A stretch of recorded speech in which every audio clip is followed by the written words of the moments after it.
Okay, we hit a bit of a snag here, campers, because the move I was going to make, which was to sand back this headstock until we got to the decal, it ain't going to happen.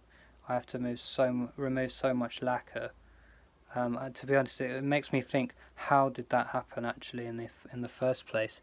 We've got a decal that's obviously like gold. I think I worked it out as I spoke. It looks like a gold screen print, and then that's been covered over with lacquer. Somebody wanted to preserve it or something, or that's just a practice, but it's been worn away before they lacquered it, which is maybe why they lacquered it, to stop more of it being removed. Well, anyway, we've got a decal on the way. It's the same thing, screen printing, decal, what's the difference?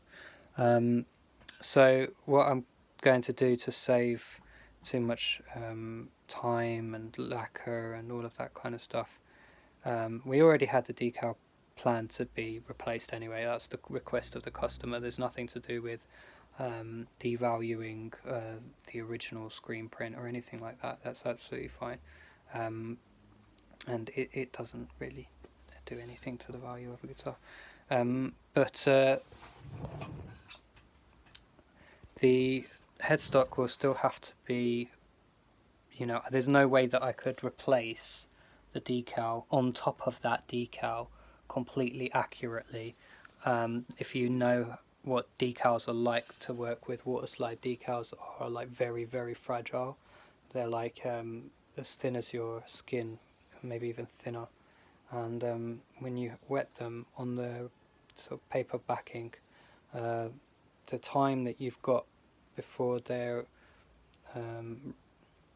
setting, essentially before the glue on the back of those, the clear transparent decal thing starts to dry quite quickly. So you have to get it into its right position pretty as soon as you can, really, and then start the sort of setting process. If you move it around a lot, it's fine. You'll keep adding water. You'll keep being able to move it around. But the more water that you add, the less effective that glue is. The more it dissolves. That glue dissolves in the water as well. So it's best to get it there on the headstock. Any headstock like a Fender or a Les Paul or anything like that, they all use the same process. You need to get it into position as quickly as possible so that it has a lot of adhesive behind it. Otherwise, what happens is that this still does happen anyway, but there's like a layer of air that manages to creep in underneath the decal, which then sort of gives it this kind of lifted, kind of bobbly, misty, murky appearance, whereas really what you want is it to be perfectly clear on the wood or on the black background.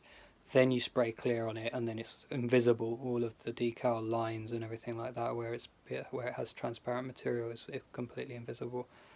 So in order to just give us the best shot, and seeing as it doesn't really matter, and because this is a kind of like, I mean, every job is like about the essence of time, but because I can't spend, an hour getting that decal into the right position, and fussing over it, I'm going to spray the headstock thinly with the black nitrocellulose.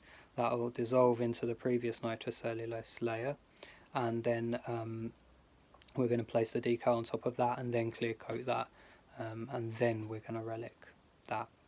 So, I mean, personally, I wouldn't have minded so much the decal kind of being faded, the screen printing being faded in that way, but we're going to have it looking the way that Jojo wants it, and that's going to be looking awesome. And so, just to let you know where we are with the body, I've not done the lacquering yet, but what I have done is fully scraped back the fretboard, and I've used some wire wool to just remove the excess gunk and dust that's in the pores of the wood. I'm then going to go over that now with some white spirit. Just regular cheap white spirit is fine. get all of the dust out of the grooves, and then I'm going to look at the frets, whether or not I need to do any work to them, and then whether or not depending on whether I do or not, I'm going to then do that work or assess what I'm going to do with that work. Then I'll look to oiling the board.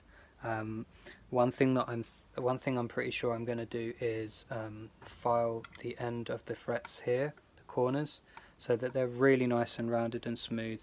I don't want there to be the feeling that there is right now, which is kind of like a jaggedy, cornery feel to everything. I want that really worn in years of playing feeling, where everything's rounded over, everything's really smooth. High-end guitar techs working on a guitar 15 times, they change these things bit by bit. The corners of the frets get worked on and so on and so forth. We're just going to get it straight to that level now in one swoop. So I'll see you shortly. The metals, you can see, are in the box. Let's see if I can lift this lid off smoothly without looking like a Burke on the camera with one hand. Yes. And here they are. Look at that, rusting up really nicely. In fact, they're probably getting close to being done. I think that this one definitely is, so we'll take that out. These ones, not so much. They're quite new comparatively. Those are replacement tuners. We're just going to daub some of the acid directly on parts. We don't want to decrease the function of the parts, just the appearance. So try and keep it to the outside edges and so on.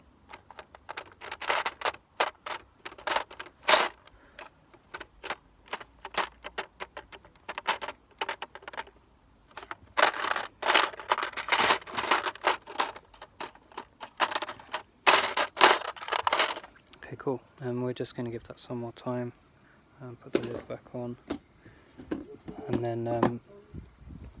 then come back to it, rinse them off, and we'll have some very old looking pieces of hardware, and that's perfect. That's exactly what we're looking for.